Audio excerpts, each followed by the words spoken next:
All right, guys, welcome back. This is episode 26. I've got a good buddy of mine, Zack Bush, who I got the pleasure of getting the chance to meet and room with back at Squad Up Summit. And Zach's part of the Growth Co., which y'all have met a bunch of those people like Carlin and Jesse. So, Zach, why don't you just kind of kick us off? Tell us what got you into REI and how you got here.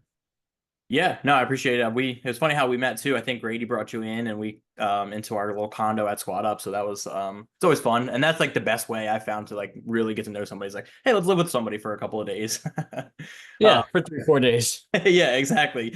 So I'm a mechanical engineer by trade. That's what I've done for the last 9 years.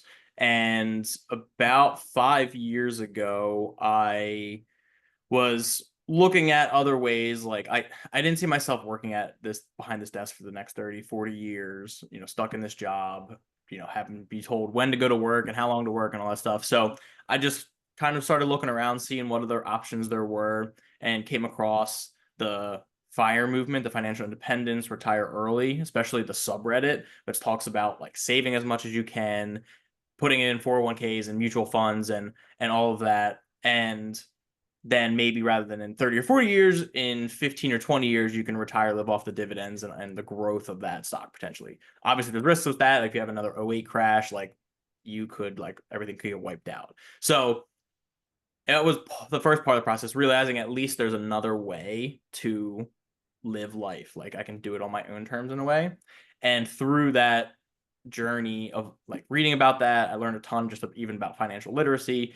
I stumbled across bigger pockets and real estate, and that's when I started digging into more of that. I was like, okay, I like this. It's a little more active than just investing in stocks, but doesn't require me to like cut all of my spending and basically not live at all. And I like the concept of real estate. Like I had, just bought my primary residence, my personal house. So I understood that. Like it seemed like it was a lot about numbers as well. Like, hey, if you like how to analyze, how to make sure you don't lose money, right? That's the most important rule. And so I started learning more and more about that. I spent probably too much time, but probably a year or two just like reading books and listening to podcasts and kind of doing that education side of it. And then heard Pace Morby on one of the Bigger Pockets podcasts.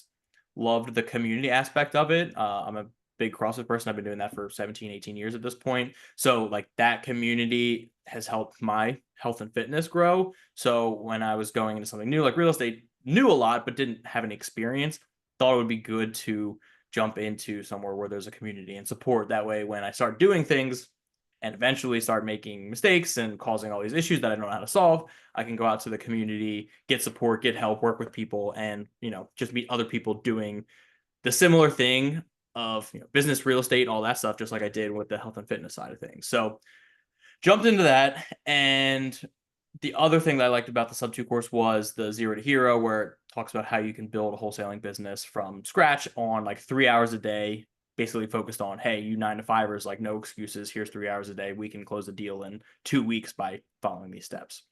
So joined SubTo, started that, and just like started the wholesaling business and did that for about 2 years. The first year was completely solo, doing it all myself, doing all the comping, all the follow-ups. I had a VA cold calling and texting, but I was pulling the lists and skip tracing and uploading it to the dialer and all the CRMs. And, did a handful of deals my first year. And then the second year, connected with somebody else in SubTo in my area, started working with him. He did a lot of the follow-ups. He had more time than I did on that aspect, liked talking to sellers a little bit more.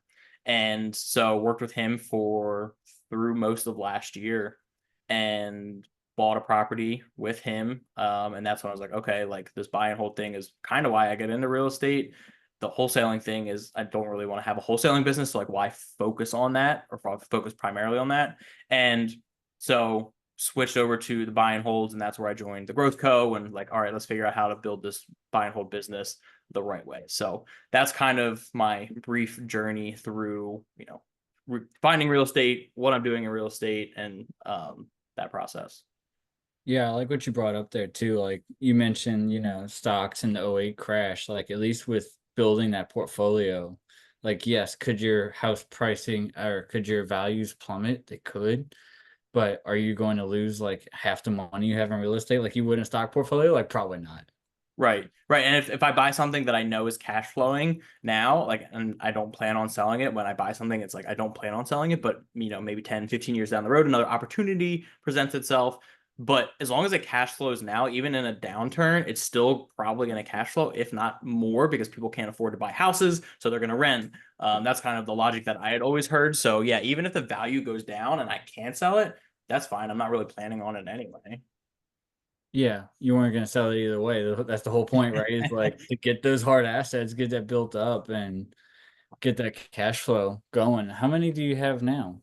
Ultimately just the one. I did probably 10 or 12 wholesale deals though. Most of them coming through last year, and one or two of them wishing I had kept to myself in that wholesale. I just saw that paycheck and I was like, I need it, I want it. And looking back on it, I wish I had kept a couple more. I think that happens though. Like we were talking about that when Carlin came on. Like everybody that wholesale is like, I'm going to cherry pick my own deals, and they never end up doing it. Yeah, the marketing fees, like it just like that's what it was. It was like spend money and then you get that big check in and then you slowly spend it again and then you get a big check in until you get systems up and running and you're doing more than like one every other month. But that was part of the problem was like, okay, the money's starting to run low, but if I'd kept it, I could have burned it and pulled even more money out probably. Just didn't know it at the time. I saw like, hey, here's a $10,000-$15,000 check. Like, I'll take that now. That sounds much better. Yeah, man, it's hard. It's tempting when you got 10, 15 grand staring you right in the face. Especially that the one, especially the one I had, it was like almost no negotiation. It was like one or two follow-ups with the seller to get it done. Like it was super, it was the one of the easiest deals that I had done. So I was like, I probably spent maybe 8 hours total on this deal to make 10 grand. Like, so it was like, okay, I'll just wholesale it and call it a day when I should have just taken the extra probably 40 hours collectively over a next month or two to, get the hard money lender in there, get it bought, do the rehab, and then just refinance out in like 3 or 4 months. Yeah, is that what you're trying to do now, right? So you're going in there, getting it hard money, and then doing rehab, and then trying to add it to your portfolio as either long term, midterm, short term. Yeah, I mean that's definitely the plan. It's hard to do that now. Well, rates are coming down, which is nicer. It makes it a little bit better. A year and a half ago, when they're at 8, 9, 10% for a DSCR loan, like it's almost impossible unless you have a low cost house. Um, So yeah, now that the rates are coming back down, it's definitely something I'd prefer to do. Because then I'm in full control of it. As much as I don't mind bringing on a private money lender or private money partner, there's added complications to that. Whereas if I am at the DSCR and I'm in full control, the only owner, it makes things a little more simple. Like so, burring is what I would love to do. That was the most recent one that I did too.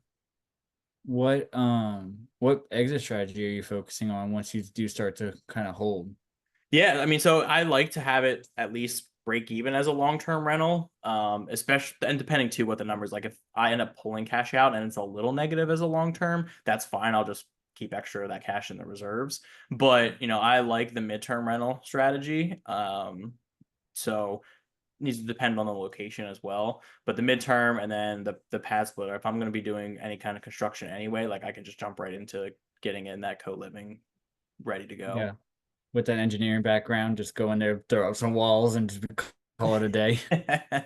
Yeah, pretty much. I mean, and then I want to talking to Pad Split and kind of making some other connections. There's contractors that like, oh yeah, we know exactly what to do. Like it's 3 grand a room, where we're good to go. So it's nice to be able to have that ease and that relationship to like again make that process as easy as possible. Like I am all about making it as simple as possible. Like don't overcomplicate it. Yeah, it is, and that's a good contractor too, because I've had contractors that from other friends of mine that are doing past split come back and be like, it's 10 grand a room, and you're like, really, for throwing up some walls? Yeah, Like, like studs and 2 5/8 sheets of drywall and some paint. Like that seems like a lot. it seems like a lot, man, but I mean, we see it every day, and that's killing a lot of deals. You and I were talking about that right before we started the recording. Like underwriting right now, I think is what's killing a lot most of the deals. Yeah, and there's a balance. Like I like underwriting. I mean, it's the balance of being conservative and making sure your numbers are good, especially with the engineering background. Like we put safety factors on a lot of stuff, and you know, contractors and even clients sometimes are like, "Why are you're oversizing everything?" But it's like, well, Yeah, but you wanted to make sure it works. So it's like not being too conservative with that. You want to test the boundaries and you want to start conservative, but all right, where can I loosen those restrictions? Because if I'm close being conservative or it works being conservative, then awesome. Like it's going to be a home run deal. Don't have find those a lot, but there's a balance between being conservative and being realistic. So I think that's the hard part with I'm finding with underwriting and working through a lot of deals is okay, am I being too conservative here or should I push the boundary a little bit? But ultimately making sure that if I do bring a lender on, that ultimately they're the ones that are going to be safe. Yeah. So where would you say that balance is kind of that you're finding, right? Like, because I see that a lot. We were talking about that again before the recording. Like, it might cash flow 100, $200 a month long term, but is that really even enough to pass underwriting in most cases? Yeah, I mean, and that depends ultimately. Like, I like to have two exit strategies. So if it's close on the long term and but it's like crushes it on midterm or pad split, then I would be willing to risk that, like to move forward with it. So it just depends on what other ways I'm looking at exiting this deal. Yeah, well, and like you said, the long term is a good base level requirement to have in your underwriting because then no matter what your exit strategy is, then you always at least have a safety net to fall back on. Yeah, the problem is with long terms is like you're not going to get rich on a long term rental. Like real estate's obviously a long term play. You get it for the debt pay down, the depreciation, the appreciation. But uh, sometimes, especially for me as a W 2, like I would love to be able to replace that active income with something a little more passive. And long term rentals aren't going to do it unless I buy either 1,000 single families or, an apartment complex or something like that, which is a whole different animal. Yeah, I was gonna say you're not quite at the point of underwriting those yet. No, I mean I have a basic understanding. I took Michael Blanc's like little multifamily, like I bought his calculator and went through his thing. So like I can do it from a high level, but when it comes to like I never found anything that worked from the super high level, like his quick 2 or 10 minute analysis.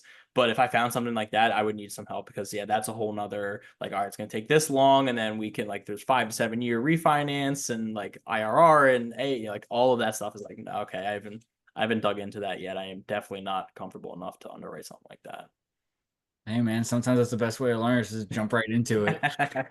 Yeah, I think yeah, and that's what it is too. It's like want to make sure like I'll practice doing that all by myself, but it's like okay, if I get something close, now who can I go and reach out to and like that actually knows what they're doing and can say no, you missed this and it's not a deal, or okay, cool, there's some tweaks here, but I think this could work. And it's like okay, cool, how can we work together? How can we make this happen? Yeah, so how do you go about that? Because a lot of people, they do come here and we do give them intentional networking tips, and you seem to be pretty well networked with a lot of people. So assuming you had a deal and it's close, how would you go find that potential partner? Yeah, I think it's twofold. I think the first thing is, you know, figuring out what your focus is, right? I'm not actively looking at multifamily, so I don't really tend to deal with those. But if I were going to, okay, I'll start underwriting, I'll start making connections with like brokers and figuring out how my leads are going to start coming in. And at the same time, I'm underwriting and making the lead flow connections. You make the networking connections with people who are in multifamily, who are a couple steps ahead of you, figuring out what they're working on, what they're looking for, and that kind of will give you an idea without directly asking them like how can I help, because then they're going to be like I don't know, like like figuring out what they're actively working on, what their struggles are, what their bottlenecks are, and by asking those questions, hearing what they're saying, you can make mental notes like, okay, if I find this, or if they need this, they didn't come out directly say it, but they need this. If I find it, like I can bring that to them if I come across something else. And it could be completely deal unrelated, but that's the thing is like, what is my focus? Who is doing that? Start talking to them and figure out what they need. And add value first, it sounds like. Yeah, that's the main thing. Like by figuring out what they're working on, where they're looking, you can get an idea of okay, this is how I can add value to them. Kim said that she's in multifamily and she would love to help folks learn, helps me to remember and continue learning. I will always be direct with what I need. So there you go. Maybe if you do want to get in multifamily, you can reach out to Kim and sounds like Jesse says, right? The best way to learn is to teach. Yep. Yep, for sure. And that's, you know, that's definitely been big. I've been practicing. I mean, I've been running underwriting Zooms, so it's been practicing for my underwriting. We do mostly creative deals, some cash deals. We had some guest people come on underwrite multifamily, but I've definitely learned so much by teaching it, and it just helps reinforce it. It also helps me learn what I don't know, because somebody will ask a question. It's like, oh man, like I didn't even think of that, or I honestly I don't know the answer to that. Let me figure it out, and then I go and try to find the answer to it. Now I know something new, and I can bring it back and teach it to somebody else. Like that is definitely the best way to learn. Like I can read, I can write, I can take notes, I can study it, but until you have to explain it to somebody, you don't know it fully. Yep. Yeah. So I think that's my favorite part about teaching it is like somebody will ask a question, you're like, wait a minute.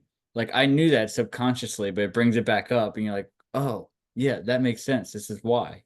yeah, and if you feel like you're not explaining it well, or people are asking a lot of questions or are confused, then you can go, okay, I did not do a very good job explaining this, which means I don't understand it. So I need to go back. Like, how can I go back and revisit those things and learn a little bit more to better explain myself or talk about it, right? I'm a CrossFit coach too, and I run a competition, a couple competitions in our area. So I have to explain how the workouts run and how like what we're looking for and technique. So I've had practice in that teaching and explanation. I've become a better athlete from it. So now I can become a better investor by teaching concepts and underwriting to other people. So it's a giving thing, but honestly, it's also partially a selfish thing, because I'm helping myself and learning a lot more about, how to explain things.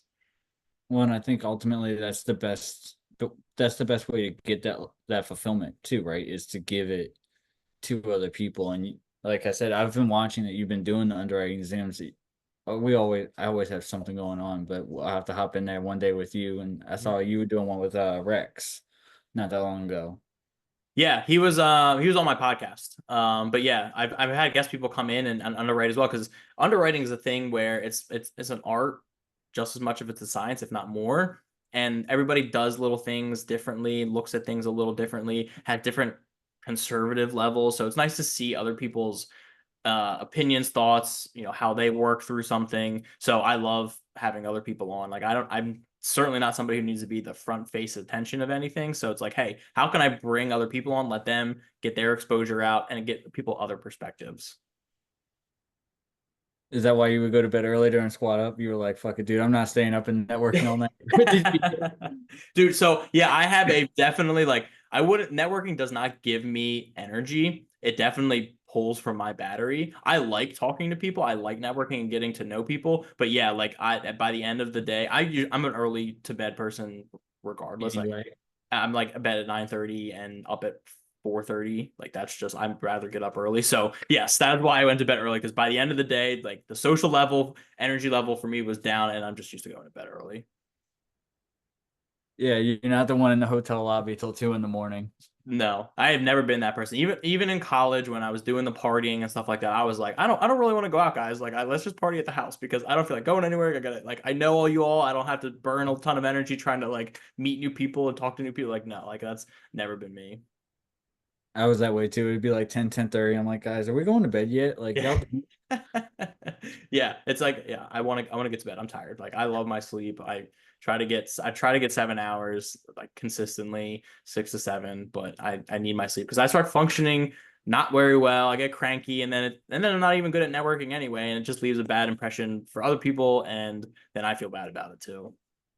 Well, that, and I feel like it's part of being on that early morning workout routine too. Like once you get adjusted to that, you're like, bro, I'm ready for bed. Like I'm done. I'm toast. It's like 8 o'clock. Like no more.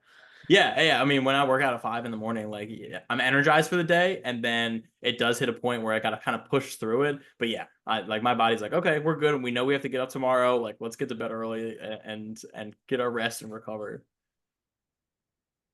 Yeah, so is that what your morning routine looks like? You're up early, workout, and then W2 and creative investing after that?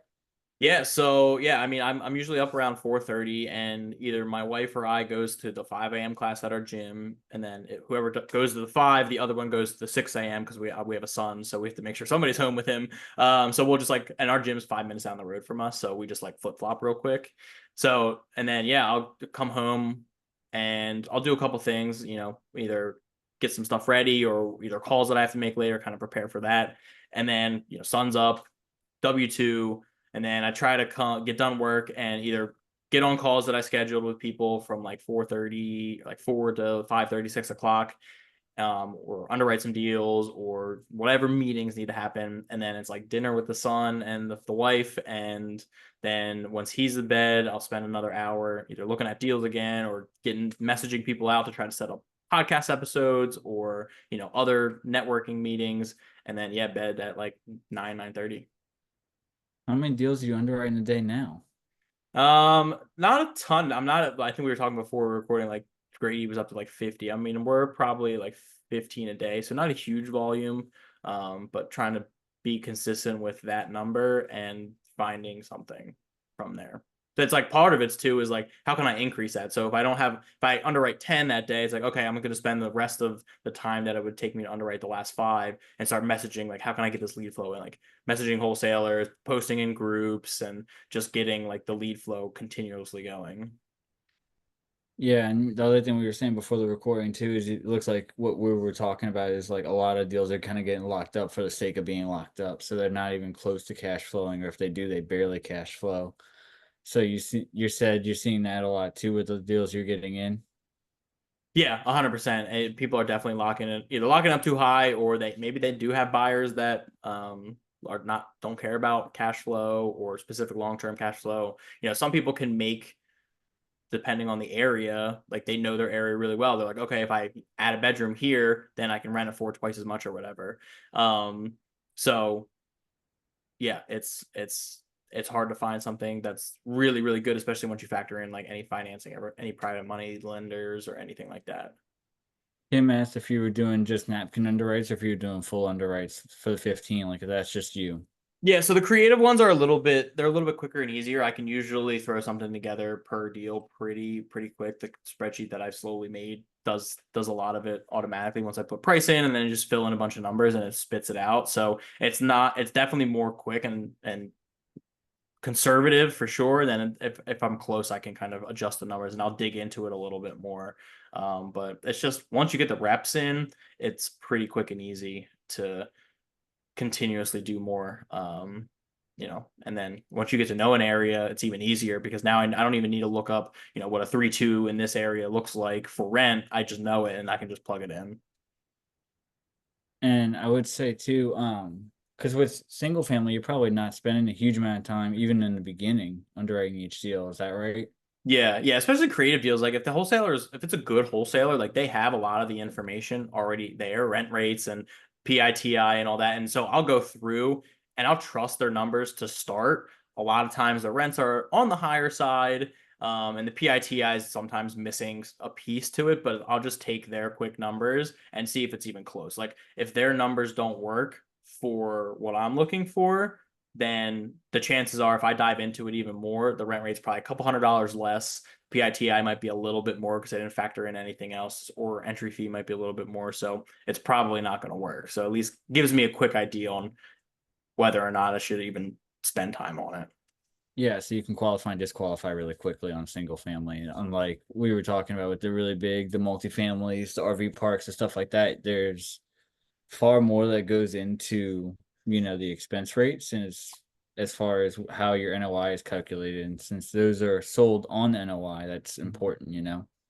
Yeah, and you can do like the multifamily when I start diving into it, you can do a quick underwriting on it and see like where the numbers are close. But yeah, once you get into that, like, okay, these are close, now it's like it's time to dig into everything and figure out like, all right, what are the real nitty-gritty details? Like you said, all of the expenses, where is this value add? Can we add, more income? Then we add pet fees and washing machines, or can we lower expenses? Like what are our options? And that's where you can that's where like multifamily is a little bit more fun in that way, but it's more time consuming for sure. I know Zach's favorite amenity he'd add to any multifamily's got to be a gym. Gym. Hey man, I think yeah, that's the best way to build a community. Like get people healthy and happy, they're gonna want to stay longer. So yeah, I would be down for that. Kim also asked, she said, are you being given all the info you need from a team or are you comping yourself, etc.? Um, Usually they're pretty good about giving me all the information. but I go and comp it all myself and do everything else if I need to find any more information. It's time consuming for sure, but I have an operations manager who does a lot of it too, so he will help me. So I guess my team does help. Yeah, and you're probably doing what a lot of people are doing too, right? Like going to the different sites and taking the average of comps, cause instead of just going to like say Zillow, right? Grabbing three comps and be like, this is the ARV. Like, no, you should probably go to Zillow, Redfin, maybe Realtor, average those three.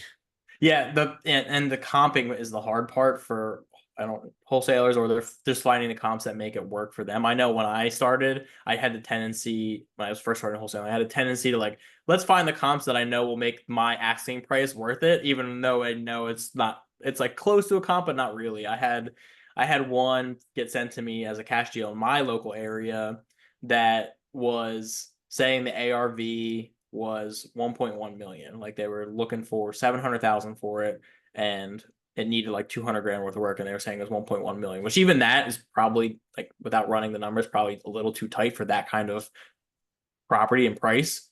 Um, but their 1.1 million made sense if it was a neighborhood over. Like literally, it was on the other side of this main street, a town over, like a 3 minute car ride. But those two areas are so different that the ARV in the area that the house actually was at was like 750 and not 1.1. So it's like super important to definitely check your comps, but definitely not trust those comps from anybody else.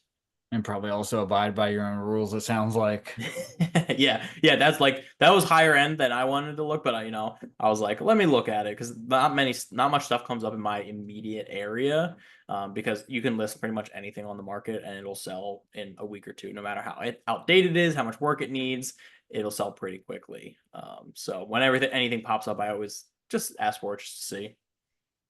Yeah, I had a guy do that too. He called me. He was like, "Hey, I could use your help. We're trying to wrap this property, and it was in my neck of the woods." And I had a buddy of mine who's a realtor pull a CMA because we weren't finding any good comps. Yeah. Well, it probably would serve to know that like this house was literally twice the size of like all the other houses in the entire neighborhood. Like they're all 1,500 square foot houses. This one's 29. Yeah. Like, bro, you're not gonna get any good comps. Like you don't even know. Like you're gonna say the ARV is this, and somebody's gonna come back to you and be like, I don't think it is. And that's the hard part, especially if there's not, like, we have some neighborhoods in my area. Like if there's areas in Florida that I look at where all the how you could tell they were built by the same builder. They're all the exact same style. They're like mirrors of each other. But so when something sells in that neighborhood and you find something in that neighborhood that gets sent to you, it's so nice to be like same square footage, same style house, same year built. Like there's so many factors into finding a good comp that if there's no comps in the area, that makes it almost impossible. Or like you said, if there's one that's this house is twice the size of all the other houses, like how am I going to comp this? You go price per square foot at that point and figure it out. But at that point, you definitely want to be super conservative if you're going to burr it and try to refinance it, because you can get screwed in the end of it. Yeah, I think that's important. And I think the other thing that's important too is looking at how many sales have you had in a neighborhood. I see that get missed a lot with comps. They'll just pull whatever is comparable. And it's like, well, when was that house sold? Oh, 12 months ago, 18 months ago? Like, probably not a good comp. Price change since then. Yeah, especially when it was, 20, 21, 22, when rates were super low and, the stuff was selling for over asking or higher than it was probably worth. And then you get into higher interest rates and people are using the stuff, like you said, from a year ago. It's like, no, this is a completely different market. Markets shift enough that you have to know, like maybe you can go back 6 months, but in some areas you can only go back 30 or 60 or 90 days at tops before you start getting any information skewed. Yeah, and like I said, it makes it really hard when you start trying to go back 180 days. Maybe that's just a neighborhood where people move to for the school district, but they're not moving out of. That's how it was with that house that was twice the size. Like nobody was moving out of the neighborhood, so therefore nobody was selling, but people would buy. Like things wouldn't sit on the market for long. Yeah. And when you're looking back in time, you can always adjust for it, right? If you know that things were selling above asking, right? Maybe you take 10% discount on it, like whatever your ARV now. Maybe it's a great comp, maybe it's the same build, but a year ago the rates were different and it was worth more then than it probably is now. All right, cool, let's take 10% off of it or whatever, 20% depending on the market. And then there's my Airbnb. Like you can still use an older one. It just makes it harder to be more accurate and I feel less confident with it. Yeah, Kim also said to look at the rental rates. Who's your buyer? What's the value to an investor? And she's right. You know, like you said, if you're a wholesaler, you probably should be checking and seeing is it going to cash flow long term because that's important to a lot of investors. Yeah, or like we were talking about earlier about networking, like if you're a wholesaler, your main goal should be connect with as many buyers in the markets that you're marketing with. Find the buyers first because there are so many times where I had a property under contract or was about to get one under contract, and because I built relationships with, buyers, maybe not as much as I wish I had or should have, but I still had some in my pocket that I was like, hey, I'm getting this property under contract. Like, I don't give out the exact address, but I say it's in this area. This is what I'm thinking. Like, where are you at? And they'll be like, yeah, that works for me. Or no, it needs to be here. Cool. Now I can go back to the agent or to the seller and say, I need to be at this point, knowing that I have a buyer potentially lined up ready to go at that area. So it's again coming back to like, let's be proactive in the networking. And if you're a wholesaler, network with as many buyers as you can in the areas you're marketing in because it's going to make your life so much easier. I've had 2 or 3 deals at least where I had the buyer locked up ready to go before I even got it under contract. It just makes the process way easier. Yeah, it probably makes it way faster too. I can't even begin to imagine when it's just like the old saying, right? Like you dig a well before you're thirsty. Mm-hmm. Yep, exactly. And that was one of those is one I wish I'd kept. So maybe it would have been nice to not have a buyer ready to go, and I could have just kept it myself. But yeah, even like private money lenders, like right, Pace always is like, hey, like find private money lenders 6 months before you need them because that way you've built the relationship. That's the most important thing is how can we build this relationship? Because now when I need something or have something, I can look and say, okay, this person was looking for that. Like I've had that relationship. Maybe we haven't worked together, but you know me, I know you. Tim also said, and understand your buyer, co-living flipper, no equity buyer, buying whole, group home, et cetera, et cetera. And she's right. Like you got to get to know your buyer. You got to treat them like that's your friend. You know, really make a friend, make a sale goes for both finding buyers as well as finding lenders. And that's what I try to tell people all the time. Like for us, since we're finding lenders, people want to get a lender before they have a deal. And it's like, okay, but do you even know what you're going for? Like, what are you trying to wholesale? Like, what are you looking for 3 2s? And like you said, in Tampa, Florida? Because if that's the case, then you at least have like a range or a ballpark or an idea. But if you're just kind of like, well, I just need a lender. Okay, for what? For a 750 home or for a 250 home? Or is it 100 grand or is it 80 grand or is it 600 grand? Like, we don't know. So most people they find it way easier to find a lender when they have a deal, which is true. But I think that's just because they haven't narrowed their focus. Yeah, narrowing your focus is definitely going to help make progress because you're not going to be in a million different spots. But finding a buyer, finding a lender, and just learning about what they're looking for, like as a buyer, like I don't want to get sent like if somebody sent me 100 unit multifamily, like sure I know who I could send it to say, hey, here's a lead. But if you keep sending me that stuff and I told you that this is what I'm looking for, you're going to lose credibility in my mind. Or if I have a relationship with a private money lender, like, cool, what are you looking for? Where do you not want to lend? Or where specifically do you want to lend? How much do you have to lend? How long do you want to lend? Like, if you say, I want to lend for 3 months for, a quick flip or whatever, and I keep sending you these long-term deals, like you're going to get annoyed with me and you're going to be like, are you even listening to me? So like loses credibility in your side of it too. Like find out what they need. Don't send them stuff that doesn't meet their criteria. Yeah, dude, every time. And I see it a lot. They're like, well, Zach, I heard you're a private money lender. Like, I've got a deal. What kind of deal do you have? I love when I see posts that are just like there's no information either, or it's like, hey, I have a couple exit strategies. Like, okay, I'm interested, but if you give me more details, then you'll get more responses. And I think that's super important. Is like, hey, you don't have to give out the address and all the exact information, but like, give me what your exit strategy is. Give me what your information, a little bit more information, so I don't have to do the extra work. Make it as simple and easy as possible for people. Yeah, you don't have to give out the exact address, but please, for the love of God, guys, give out like the city, state, and zip code. Because when I see deals all the time, and it's a fantastic deal, and it just says like New Orleans, which is our greater metro area, and it's like, bro, if I don't know the zip code, like this could be a completely worthless deal. And Yeah. chance it usually is.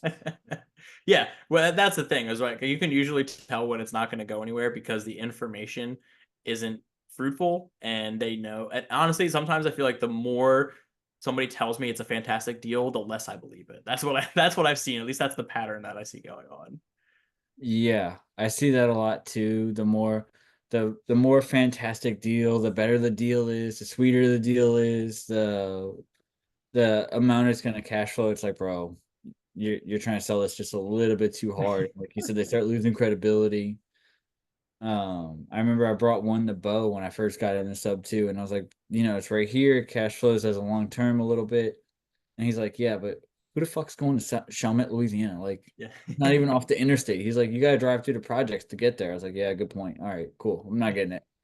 Yeah, I've seen a couple of deals where it's like the population is 2,500 and it's been declining for the last 20 years, and so it's like it's like, well, I definitely don't want to like this. Yeah, it looks like a great deal, but what happens when the population goes to 100 people and this is a 10 unit little like multifamily? Then it's like, well, there's not much demand for it. It's just not enough. I need population. I need people it growing, or it needed to be at least at a decent size. That's I think my other favorite is because I've driven all over my state and I know a lot of the both the big metro areas and the rural areas pretty well. People will send me deals. They'll be like, "Hey, I saw you're an investor in Louisiana. Like, I got a deal in New Roads." Well, that's great, but no one knows where New Roads is. Barely on a map. Like you know what they do out there? They go to the tractor dealership. Like that's their attraction. Like, come on. Like help me help you.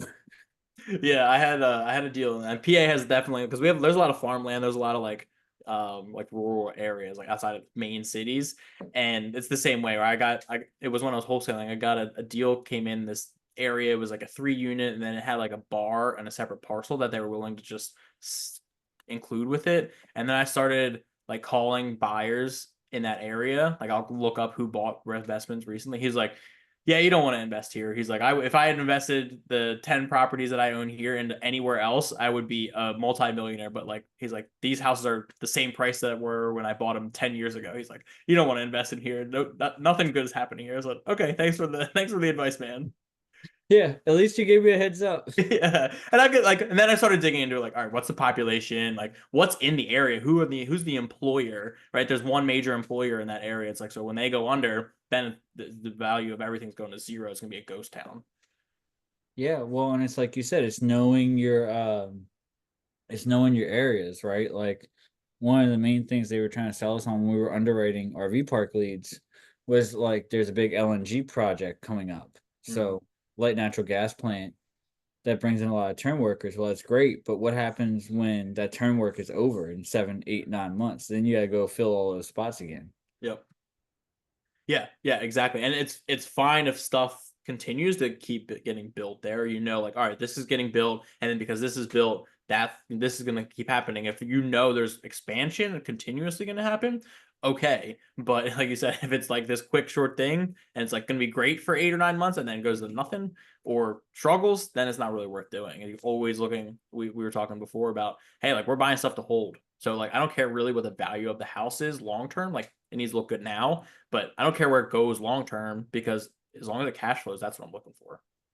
Yeah. As long as it's cash flowing, you can pay down the debt. Like I said, eventually you own it free and clear and it's all profit. Yeah, then it doesn't matter what it's worth. Like this is unfortunately it's a long term game, right? I mean, it's be fun to be a millionaire in 3, 4, 6 months, but this is not certain strategies maybe, but this is something you got to slow build on. Yeah, well, and I mean, what do you most people try to achieve millionaire status anyway, but for what? Like unless you're looking at actual accredited investments, this is really about the only benefit nowadays anyway.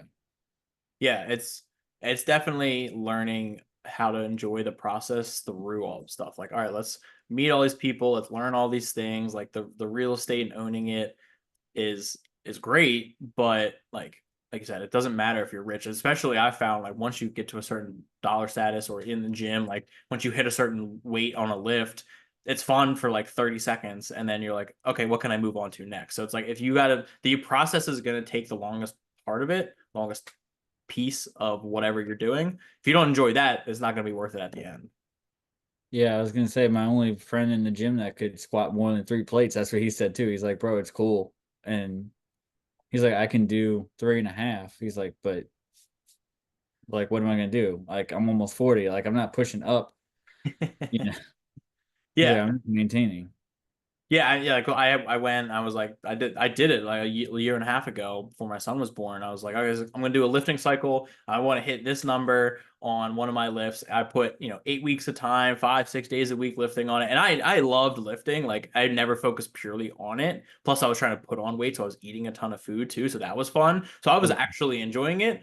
So I didn't really care what the end result was. I ended up hitting more than what I wanted to hit, which was awesome, but it was like 30 seconds and then I was like, okay, that was cool. Like I should have hit more, or I wish I could hit more. So that's definitely been something that I've taken from that and been, okay, how can I enjoy the process of whatever I'm doing? Let's see. Kim said build up for oil, gas, usually cycle workers and core need upkeep, so there's massive money for midterm there. Not sure about LNG though. Yeah, I mean the LNG stuff is usually on the coast, so that's why it's hit or miss, right? Because do you really want to live on the coast where there's hurricanes? It's like yes, no, maybe, but more often than not, you get more of the short term stays. That's why we're looking at RV parks and not mobile home parks. We don't want them to be fixed. We want it to be able to, like, if I gotta go knock on Zach's door and tell him the GTF, oh, there's a hurricane coming, like he hooks up his trailer and he goes. Yeah. Yeah. She also asked if you took supplements. I so the only supplements I take are like whey protein, casein protein, and then I take creatine. Those are the three things I take. That's it. I take those pretty much all year I was gonna say the easiest way I added to my lift was I got my heart broken and then I went on a forever bulk. Yeah, and I mean, I was bulking. I was putting on. I was trying to put on weight. I was eating, I don't know, 3,600 calories a day. Like I was eating a ton of food, and Bro, that's where I was. I was at 3504 per day, and I was doing a gallon of water a day. mhm.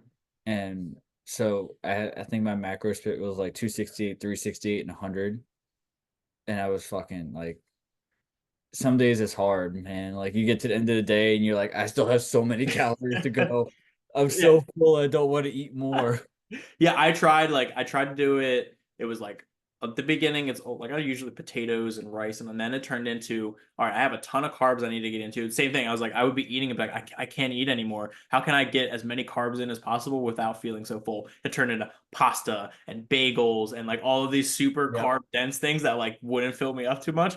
And I loved every second of it. I love eating, and so I was eating 5 times a day, big meals. I mean, I was full all day, but man, it was a blast. Did you get the crazy looks too when you'd sit down at the table with like a mountain of rice or like a mountain of potatoes and like all this protein? Like I'd have like 2 plates like side by side. Yeah, but I'm like especially at work because I eat at like 6:30, I have like snack at 10, I eat 11:30, 3:30, I eat at 6:30, and then I eat at 8 like 8:30. So I eat 5 times a day. So I'm at work and I'm heating something up and it's 3:30. They're like, "Did you skip lunch?" I was like, this is second lunch or first dinner?" And they're like, okay, like you're weirdo." Yep. Kim said that Johnny said stomach aches, and that happened with me and my son. Slower load, maybe. I'd say yeah.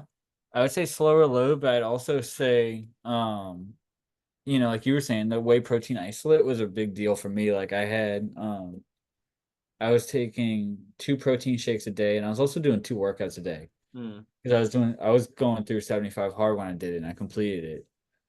But I took myself from 156 to 196. Wow, Yeah, that's a lot. that is a lot. I was probably like 178 to 185, 186. I've kind of maintained at 186. I was down. I did a cut like when I first started kind of trying to dial stuff in. I did a cut and I was down to 165 and I was like super super lean, but man, I felt so weak. I like the Yep. strength was completely gone and it looked like a borderline like too skinny for me. And that's when I was like, I need to be up more. So that's when I did the bulk and it was like 180, 185 is like the right. It sits well on me. Like I feel good at that point. I'm at like 185 now, but I haven't been in the gym for a long time because I think I told you this during squat up. I had a lifting injury I still need to get fixed, and it's going to require surgery. Yeah, what I forget what was that? It was Inguinal hernia. okay, yeah. And surgery's brutal. I mean, if you can avoid it, I would at all costs. If I can, I will, but it doesn't seem like I can. It's too big, and it's gonna like the only way that I know that they'll be able to fix it is by going and putting that mesh in. Yeah, yeah, I feel like hernias are definitely tough. It's not like, different ligament injury where if it's like a level two strain or three strain, you can kind of work around it. But a hernia is like one of those things where, I mean, I don't know how you avoid using that, right? I can take a break from doing shoulder work, but like you kind of need that area that kind of is always working and dealing with it. Well, and because it's inguinal, it's below the belt, so it's that much more not fun, we'll say. And like you said, your abdominals are required for everything you do, whether it's just standing up or walking or pulling weight around or deadlifting. It doesn't matter. Like it's rough. Yeah, it's whenever like my abs are sore from doing a ton of sit-ups or GHDs or anything, like that's when you're like, oh man, I didn't realize how much you use them and get up and or even when you're sick, right? And your nose is all clogged up, you're like, oh man, I really take just breathing through my nose for granted. Yep. It's rough, man. Like I said, you know what else you take for granted is clothes fitting. Cause dude, my fucking quads, like buy a work jeans was a bitch. Yeah. Yep. Yeah, I think I had a wedding and my buddy loves custom suits. So he had a small wedding party. So for all the guys in his wedding party, he got us these like custom suits. They were, I don't know, like $700. So more than I would ever spend on a suit because I prefer not to wear suits. But it was a nice, well-fitted suit. It was super comfy. And then I did the mass and I went to put on, I didn't try it on. I went to put it on for my sister's like rehearsal dinner, just the undershirt that we got with it. And I was like, uh-oh, I'm in trouble because this thing is tight. Dude, that's how it was for me too. Like a wedding I went to back in like 2017 or 2018. I had that suit for forever and I wore it for the longest, but I was probably like 156 when I got the suit fitted and tailored. And I had an event come up, I guess it was past COVID, like 21 or 22, once I had started the mass, and I went to put it on, and I was like, oh fuck, I'm just gonna tear the shit out of this. This is no good. Yeah, it's crazy how like I mean you don't even have to put on that much before things start fitting a little weird, a little different. Let's see. Can you guys talk about how you go through life's issues, work, expand? Same with working with wholesalers, clients, partners. I need focus. Okay. I mean, I think this is where Zach really shines, right? Like this is what we were just talking about. Fitness and mindset and real estate all have a lot that tie in well together. Um, like I said, I did 75 hard. That was my thing. It was a big mental challenge. It's a little bit of a mind fuck in a lot of ways because you don't realize that you have to, instead of trying to fit the program into your day, you have to fit your day into the program, I guess. Mhm. And so I think for me, and maybe you'll agree with this, that like you just have to have your priorities, whatever those are, and then everything else is just a hard no until Yeah, the just get checked. yeah, for sure. I mean, so on my podcast, I talk to a lot of people who have a lot of success in either health and fitness or in real estate or both. And I ask that question a lot too. Is like, hey, like, what's the one thing that has allowed you to be successful, whether it is in the gym or in real estate? And there, that's exactly what it is, and that's what most people say is like, you sit there and you think, what are the things that I need to get done? Like, what am I working towards, right? If it's health and fitness, awesome. Do I want to lose weight? Like, what is that? What's the direction that I'm going? What am I working towards? And then what are the things that I need to do to get there? Again, fitness things like if I want to lose weight, I need to go to the gym 3 times a week, or I need to take a walk 20 minutes a day. I need to eat X amount of veggies a day, and I need to drink, you talked about a gallon of water. Maybe it doesn't need to be that much. Maybe it's like 80 ounces. Okay. Those are the 3 things that I need to do. Let's schedule those 3 things out. All right. I'm going to go to the gym from 6 to 7 in the morning or 5 p.m., whatever that is. Like, let's time block that out and treat it like a meeting, right? We had this podcast from 5 to 7 Eastern, so it's like that's blocked out. I know what I'm doing. I'm not going to not go to that. So picking what needs to get done and scheduling it, and then doing it. Well, that and you schedule this podcast out weeks and weeks in advance Yeah. too, right? Like, Hmm. and I think that's the important thing. That's what's kept me consistent with having the podcast. And you'd probably agree with this too, I think, right? Like, I've made that commitment, and because I do it every week, even though a lot of people complain about, like, well, I can't always show up on Sundays. Well, that's great, but like, it's not for you, bro. Like, this is when I know I can show up consistently is on Sunday afternoon. So guess what? It's blocked out after church. Like, this is what we do every single Sunday, and I always come up with a new guest every Sunday. Yep, yep, exactly. And it's if you can do that, you know what you're doing. You don't get up every day and go, well, we'll see where the day takes me. You can look at your calendar and go, all right, now I'm going to the gym here. I know I'm going to get my food together. That's going to meet my goals nutrition wise. Oh, and I know I'm going to underwrite these deals because I need to find a deal for XYZ thing. Like if you schedule them out, you know what you're doing. There's no guessing. A lot of times what happens is you're just kind of figuring it out as you go. And I know I was there. It's like I didn't really have a clear direction. You talked about, knowing what you're working towards when you're talking to a private money lender. Like, hey, I'm looking for houses in this area, this price, and all this. Like when you know what you're going towards, you can set your priorities and then wake up and be really proactive and really purposeful for what you're doing, not just being like, well, I think I'm going to get up at 5 and figure out what I'm doing today. And then you're not going to do anything because there's no clear set goals. There's no clear direction. And trust me, I know I've dealt with it. Yeah, TJ said, he said, for me, it's journaling, setting priorities, and working from the calendar, reprioritize daily. And I agree. Like, one of the things that I like to do is, Andy talks about the power list. So Andy Frisella created 75 Hard. He also created a program he calls the Power List, which is 5 things, 5 critical tasks in your business that's going to move the needle forward. And so what I do is I put the tasks on my calendar, the things that make my morning like my morning, whether it's like making my bed or brushing my teeth or reading 10 pages in a book. Like, these are all things that make my morning way better. So guess what? It's on there and it will tell me when those tasks are past due. Yeah. So Yeah, no, I agree 100%. And I think what he said too was, um, journaling and then reprioritizing. So that's important too, is reflecting on the day before, the week before, what went well, what didn't go well. I told myself I was gonna go to the gym Monday, Wednesday, Friday. I didn't go Wednesday. Why didn't I go Wednesday? Did something come up? Did I allow XYZ thing happen? Was I just not motivated? Would I, convince myself to go back to bed? And coming at it from a not judgmental standpoint, but like just analyzing why did that not happen, or what do I need to increase or decrease? Like how can I change this to make it more successful? But the more consistently you hit the things that you want to do, the motivation is going to go up and you're going to have more capacity to be able to continue adding more things or increasing the volume that you're doing.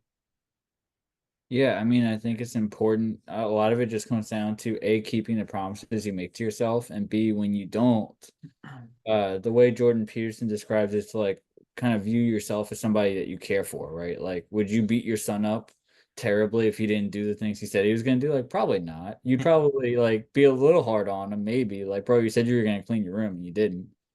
But are you really gonna like put him all the way down? Like, probably not. And that's what people tend to do to themselves too. And I see that a lot. Yeah, and I certainly do it for sure. Like like you said, it's like I was funny. I was talking to my mom about this same exact thing. I try to talk to her like once a week. She's over in Arizona and I'm in PA, and she, I was like just down, and she was like, what are you so down for? And I was just like, this isn't happening. This isn't working at the speed I wanted to. I'm not, hitting it like this other person is. Like they're look at how what they're doing, and she was like, if your wife came up to you and started saying that you're not good enough, or that like are saying the things that you're saying to yourself, like what would you say to her? And it was like, okay, yeah, I know, like I know, but it's so much harder to be easier on yourself than it is to somebody else. Right. Yeah, like you said, if your wife came to you and was saying all the things about herself, you'd be like, "No, baby, that's not it. Like, what are you talking about? Like, Yeah, you're yeah, great." yeah, just work it through it. And so it's something that takes practice, especially I'm 33 or almost 33, and so I've spent 33 years of my life kind of having this, you have this own conversation in your head, so it's kind of or training yourself to undo some of that. It's not going to happen in a week, in a day, in a month, in a year. Just like losing weight or getting a bunch of real estate deals done isn't going to happen in a couple of days. Like it's got to take time. You got to be patient with yourself. Yeah, I was gonna say that was one of the biggest things I picked up from the gym was body dysmorphia. It's been great. Yeah, that's what. Yeah, I see a reel or post every once in a while where it's like yeah, getting into lifting is great. Like all you end up doing is comparing yourself to where you were, like where you want to be and where you are, and like other people, and just being like, yep, you're not, your arms aren't big enough, your legs aren't big enough, but you still go to the gym every day, but you built this thing of like, yep, my body's still not where I want it to be. Yep, every time. Like my big thing was that I had been working towards six pack abs for so long, and it was always right there, but I could never get the body fat percentage to drop low enough for it to show. And I remember beating myself up so bad. One day I just looked and I was like, bro, you have definition like everywhere else. Like you've put on 40 fucking pounds. Like how many people do you know have done that? Yeah. Yeah, I think that's what it is too. Like the gap in the game kind of gain concept where, you're looking at where you've come from last week, last month, last year to where you are now versus where you are now to where you want to go. Like, oh, it's so far away. I don't have six pack abs, but like you said, look at what you've done. Like you've put on weight, you've increased your lifts, or real estate side, I haven't bought 10 properties, but I bought one or two or three, and I've learned XYZ things that I didn't know before. Like trying to reframe it definitely helps in on all aspects. Yeah, or even like we were talking about earlier, like underwriting being an art instead of a science. Like, okay, maybe it took you an hour to underwrite a deal. Guess what? Now you do it in 15 minutes. Like, Yeah, when easy. I started in the growth co, so we get assigned into little accountability groups. So we had three people in our group, and the one girl was like very new to real estate. She had some basic understanding, right? She had bought her own property. She was like, I want to learn how to underwrite. I want to get better at it. I want to understand it. Even if I'm not the one doing it, I want to understand it. And so she was underwriting, like started with one deal a day and sending it to us like, hey, like she's like, you guys don't have to look at this, but I just want to send it to you guys to hold myself accountable. And she would send us like the first couple days or the first week, it was one a day. And she's like, this one took me an hour. And then it was like, it took me 45 minutes and it took me, a half an hour. And it got to the point now where she's like working through these deals in 15 minutes. And she still feels like, oh, I feel like I should be underwriting more. I should be underwriting quicker. We're like, look at where you are from a week ago, where it took you an hour to underwrite one deal, and now you're doing one in 15 minutes. Like, that's a pretty big leap. And like you said, it's being consistent with that. Just getting the reps in will get you there. Once you get 100 under your belt and underwriting, like 100 trips to the gym, boom, you're going to be good to go. Katie said 15 minutes is goals. It's reps, dude. It's just like Zach said. It's just like everything else. It's just like deadlifting. It's just like squats. It's just like, incline bench presses. It's all the same. It's just getting in reps. And one day you will realize you're like, huh, I didn't think, when I started at the 10 or 15 pound dumbbells, I'd ever be picking up 30s or 35s. Mm-hmm. You Yes. know, even if it took you longer than you thought to get there, like, guess what? You still got there. Right, right. And you've gotten so far. And I bet you've learned a ton about yourself throughout that journey. And when it goes back to what we were talking about earlier about like just enjoying it, right? You'll get there eventually, and it doesn't matter how long it takes. As long as you know where you want to go and you're determined to get there, just showing up every day is gonna get you there. That and I think just ignoring what everybody else says too. Yes. Yeah, definitely putting blinders onto that. I think it's good. It's hard to find the balance between, you know, following somebody on social media or being friends with somebody who's ahead of you and like is pushing you, but to not compare yourself to them. And it's hard to like find that balance of how can I find somebody to push me but not feel bad that I'm not at their level. TJ said half of the Zillow estimate, easy peasy. If the seller is motivated, they'll likely play ball. Thoughts on that, Zach?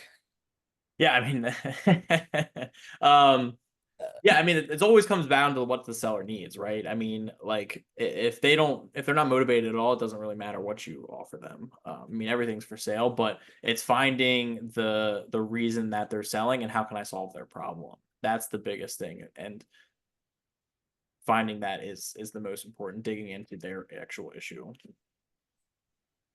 I mean, his estimates usually are high, but I've the problem, rarely do I find them be accurate.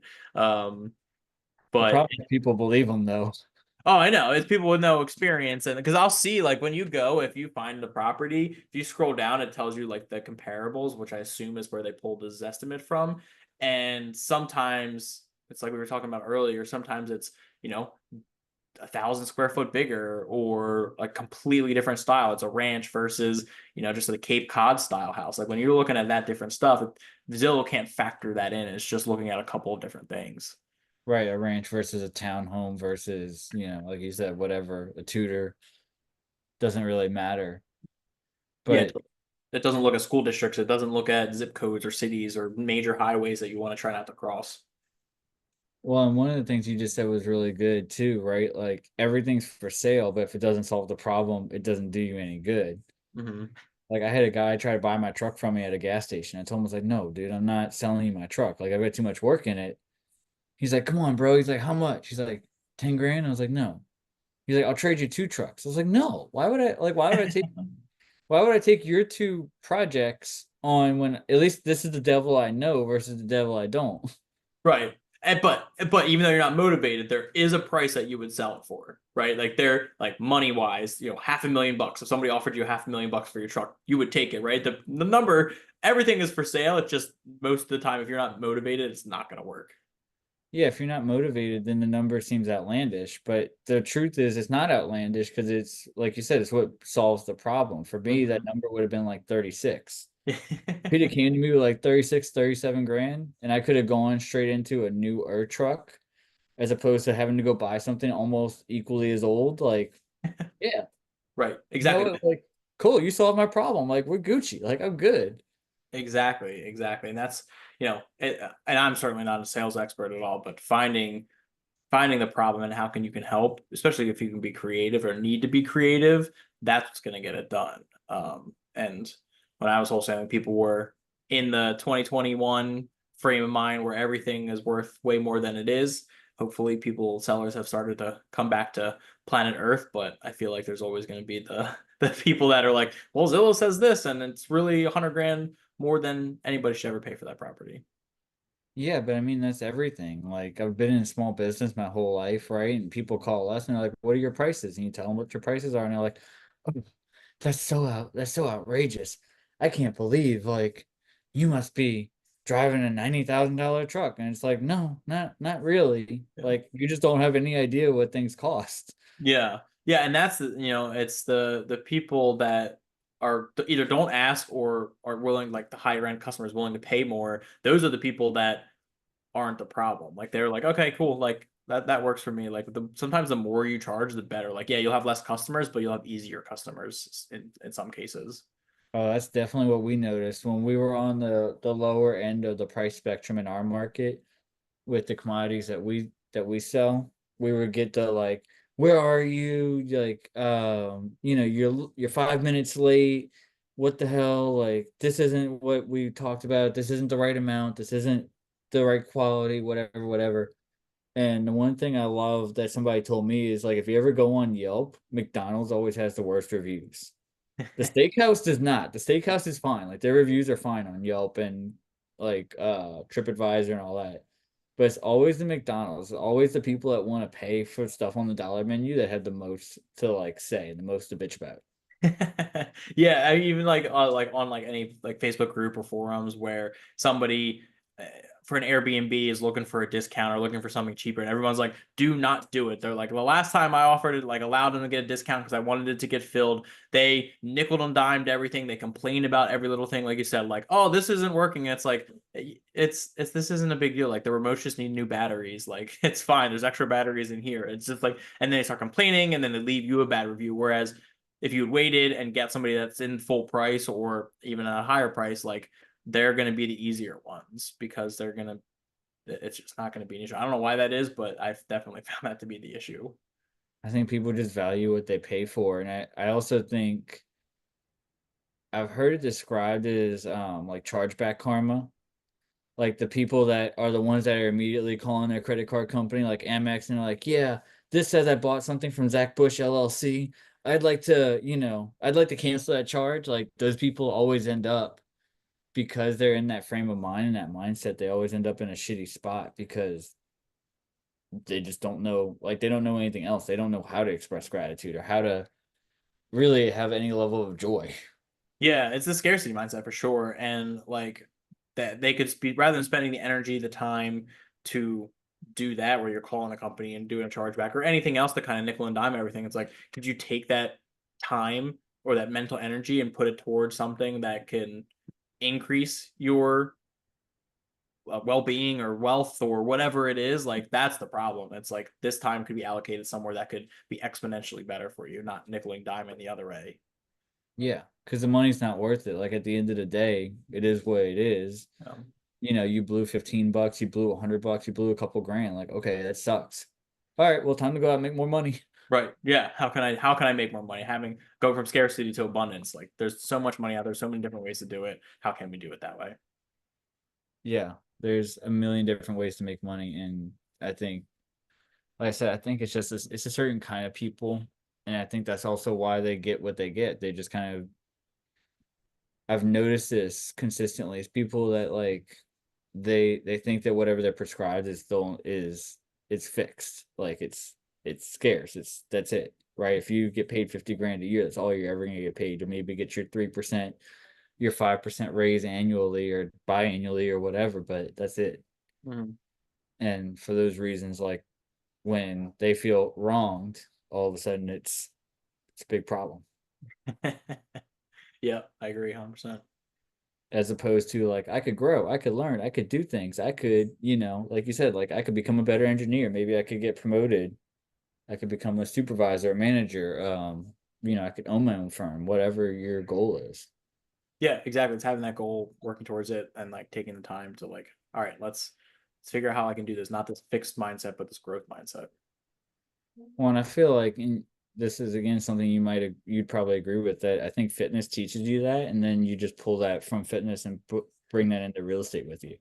Yeah, yeah, exactly. I mean, I think the direction works both ways too. And I found that anybody that's successful in business, real estate, doing it well, doing it the right way, having the right mindset in real estate or business, like, but have been lacking on their health, they can take all of those concepts that they've done and just go right to fitness. I mean, you see a lot of people where like they're wealthy and they have a good business and then they switch it over to fitness and they become ripped and jacked and they have a great success in that side because it's the same thing. It's the same concepts. It's just rather than sitting behind a computer or sitting on calls, you're in the gym working out and meal prepping and doing all that stuff. It's the same thing. Yeah, well, and like I said too, it's just not that hard, guys. But it's probably going to take longer than you think it is. Yeah. Yeah. It's simple, but it's not easy. Like, it's definitely, there's challenges that are going to come up.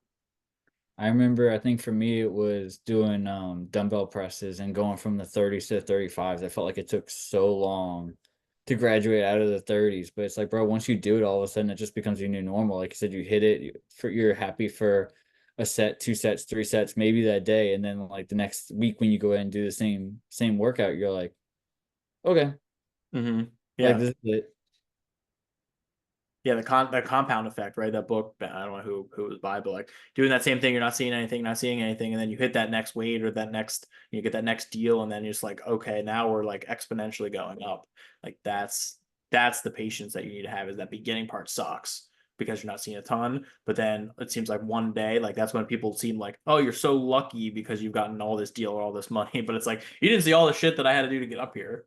Yeah, you're that 4 year, 5 year overnight success, right, Zach? Yeah, I mean, like I have friends that have been they're out of shape and all that stuff, and I've offhand comments every once in a while. It's like, oh, you're lucky that you have this metabolism that keeps things off. It's like, no, no, no, no. Like, sure, I might have that. That certainly doesn't help, but like you guys don't see the couple hours every Sunday I do meal prepping and portioning it out all my meals and all that stuff. Like, I don't eat out during the week. I don't drink really that much, and like that's the stuff that you don't see. So it's like, yeah, it seems lucky on the outside, but it's the work that I put in behind the scenes. Yeah, it's like you said, it's the discipline that you built up. Like, yeah, your metabolism might be better now, but you trained your metabolism. Like you did the work, you put in the reps. Yeah, once you get there, it's easier to maintain. Like, yeah, it sucks to get there, but like I've been able to maintain. Like, it doesn't take much effort once you get things going. Same thing with business, real estate. Like, it's hard in the beginning, but once you get that good foundation there, like it's easier to maintain that than it is to try to build it up. I think my favorite was always to like, yeah, because I would get the same comments about the metabolism. Like, yeah, but you can eat whatever you want. Like you have to eat so much. that's got to be the best. And it's like, bro, you don't know what it's like when you feel ill from eating and you still have to keep eating. Yeah, that's definitely that. It's easier to cut because the food is you're not shoving food down your face, but there's less to put to the side or get ready to prep. Like when you're bulking, it's like there's so much food I gotta get ready and make. Yeah, well, like you said, I was probably doing 6 meals a day too. It would be like protein bars, workout, protein shake, dinner, workout again, protein shake. And similarly, like I would hit plateaus frequently. Like I think it took me forever to break 180. Mm-hmm. And then one day you just hop on the scale and you're like, oh shit, wait, I'm at like 186. Like, Yeah. huh, I had no idea. Yep. Yeah, it's like I don't know if you've ever like smoked any meat or anything, but like my buddy's a big he likes to smoke meat and it's like whatever the stall where it's like that the temperature of the meat gets to this point and like it'll sit at 140 forever and it'll sit there for 45 minutes and then like the next half an hour it's at 160. Like it takes such little time. It just hits that stall area. You just have to push through it and then you'll see yourself on the other side. I don't think I ever told you this. I used to have a barbecue subscription box that we did. Oh, no, I don't think you did. Yeah, that was one of the businesses I had started during COVID. I shut it down just because of like money and the cost to acquire customers is real high. But yeah, dude, I've got a smoker in the backyard. That's one of the things like that barrel. That's how I was doing all my meal prep was I would go on like 40, 50 pounds of proteins. And then once that was done and the smoker was still hot, just take the cast iron, toss your veggies and stuff in olive oil, salt, pepper, and then throw it in the cast iron, throw the cast iron on the grate, call it a day. Yeah, nice. That'd be great meal prep. I love that. Mine's kind of boring. Dude, it was such a game changer. The only thing is at the end of it, you're sitting there because like I would usually get like the chicken leg quarters because it was cheaper to get Mm. 10-pound bags. You're sitting there after they're just with your hands just breaking down chicken for like an hour. You would have loved that though. Those were the days, man. Yeah, I mean that sounds great. I'd love to do that right now. Eat all the chicken. Chicken and rice, bro. That's how I built most of what I built was that like maybe throw in some pork steak or something to change it up here and there. Yeah, I lived on chicken and rice for a good portion for lunches for a long time. Same thing, like throw in some potatoes when you get sick of rice. Yep, pretty much. Maybe add a different sauce on the chicken if I want to. Rather than barbecue, I'll put a little mustard or something on there. Like just little things and mix it up. I was just using different rubs because the rubs usually are Mm, 0 calories since it's just spices. right. Because all the sauces and stuff, that's where all of your like preservatives, that's where you put extra calories on. Some of the sauces are like 110 calories for like a tablespoon. And you're like, bro, what? Like, how did you even, like, how did you do that? Yeah. Yep. Yeah, that's the little stuff that kind of adds up, like that people don't realize too. It's like, oh, I only had a little bit of this. It's like, yeah, but there's a lot more in it than you think.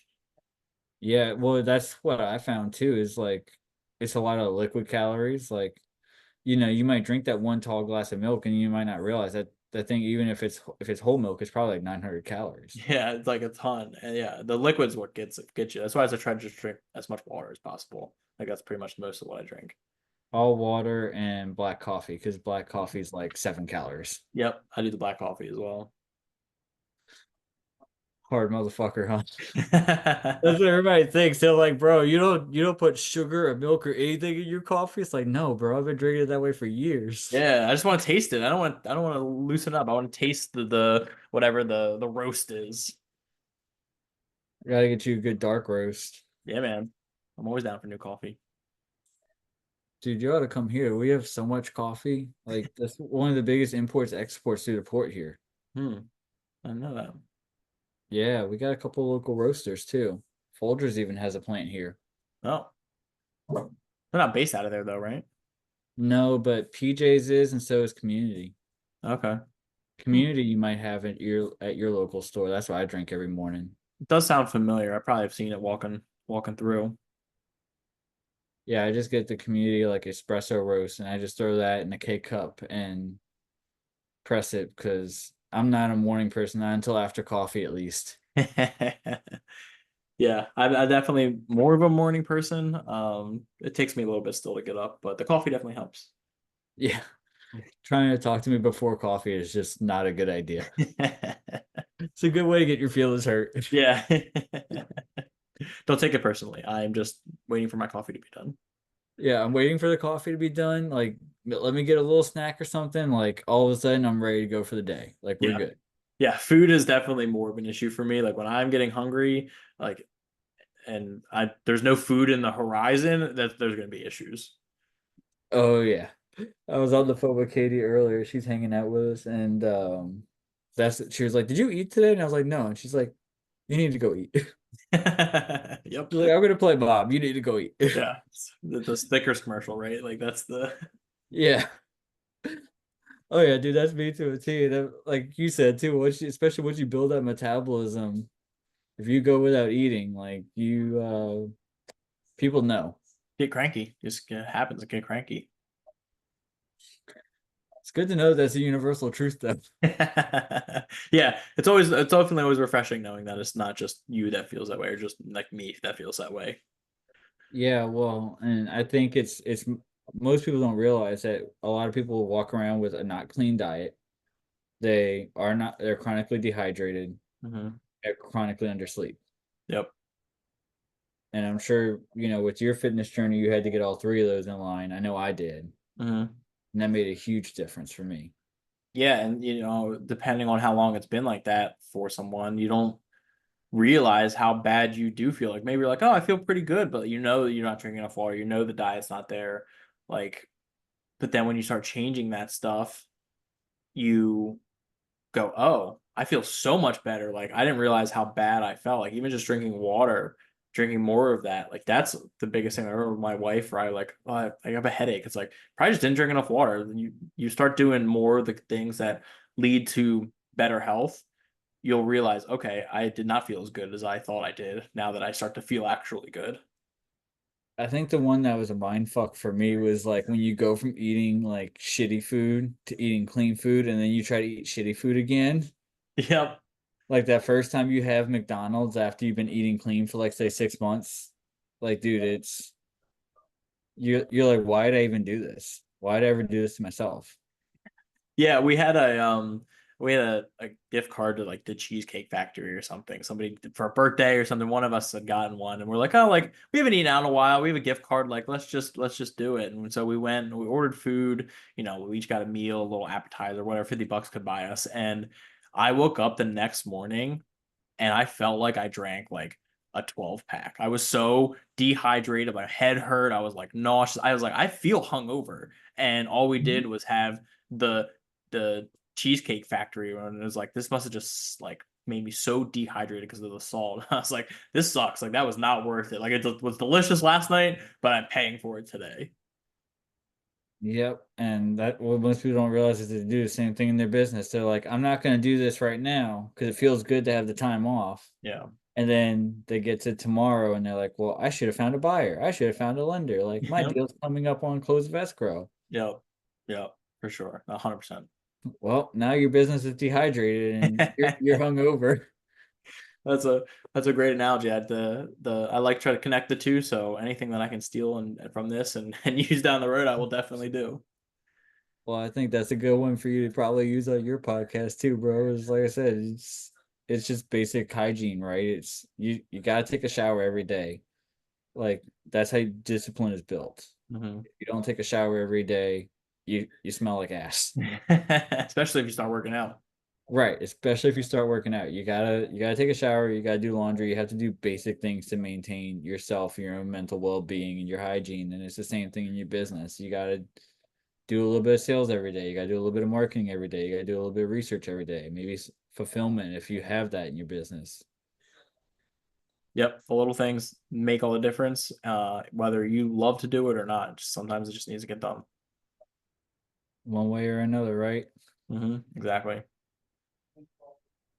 What else would you say would that you've kind of seen or you've pulled across the two fields between the fitness and the real estate? Yeah, I mean, we talked about consistency, like having a vision for both of those, I think is important. We kind of briefly talked about that, like where are you going towards, what do you want to do? But I think as you go through committing to something, you need to commit to it for 60, 90 days before you can give up on it. Like, especially on the fitness side, there's so many different ways to work out and get your fitness in. It could be walking, it could be running, it could be CrossFit, it could be P90X, it could be Orange Theory, whatever it is, right? They all have different styles. That doesn't really matter as long as you enjoy doing it.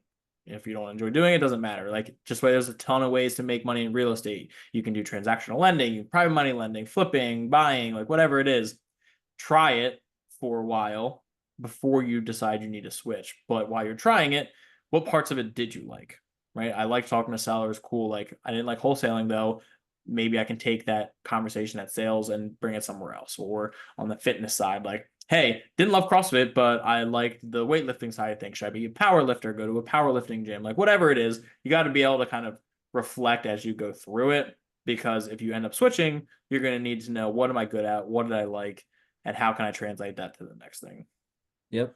You can outsource things in your business, but you can't skip leg day. Never, never. I love leg day. I think I love to hate leg day. I always feel like death afterwards, and because I drive a stick shift, I go to kick the clutch in. I'm like, oh, Oh yeah, it's like walking down the steps. Just like, oh my god, I feel like I'm 80 years old. It hurts every single one. yeah. You go to sit down in the bathroom, and you're like, oh, I don't want to get up. I don't know if I can. You get out of bed and you're like, oh man, this is rough. Just roll out, fall on the floor. But that soreness is the best. You can't beat it. Yeah, well, I mean, I think you just gotta be careful and not ego lift. And the same thing with your business, like don't bite off more than you can chew. Yeah.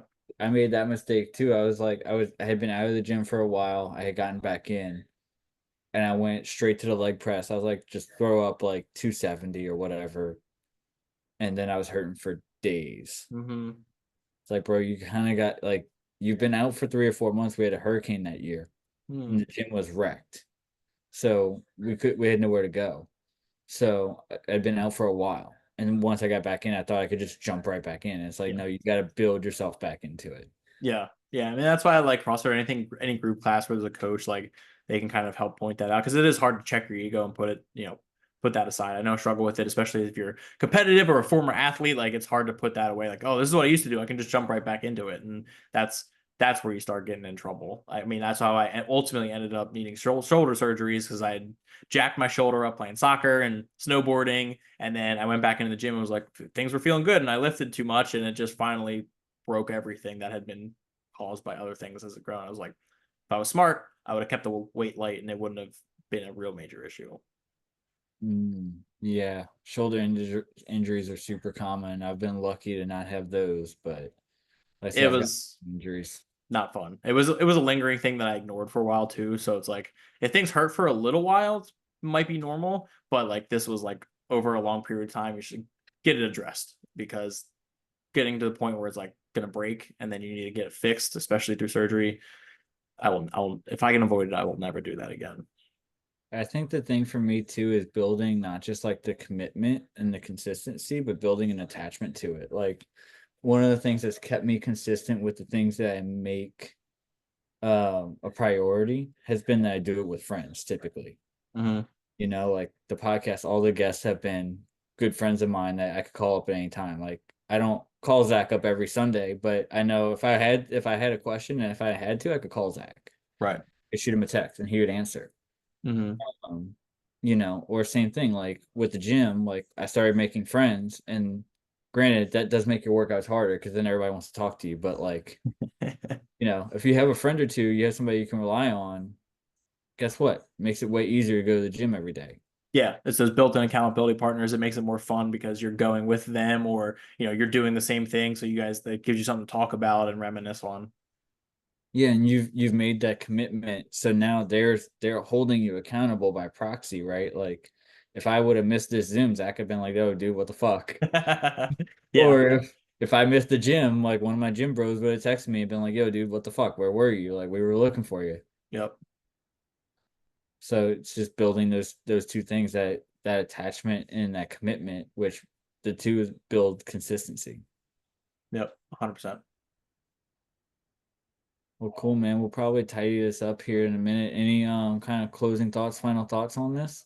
No, I think we covered a lot of different things. So I think it's been good. We started a lot of real estate stuff. We went into mindset stuff, and the connection between real estate, business, and fitness is something I love talking about. So yeah, I think it's great.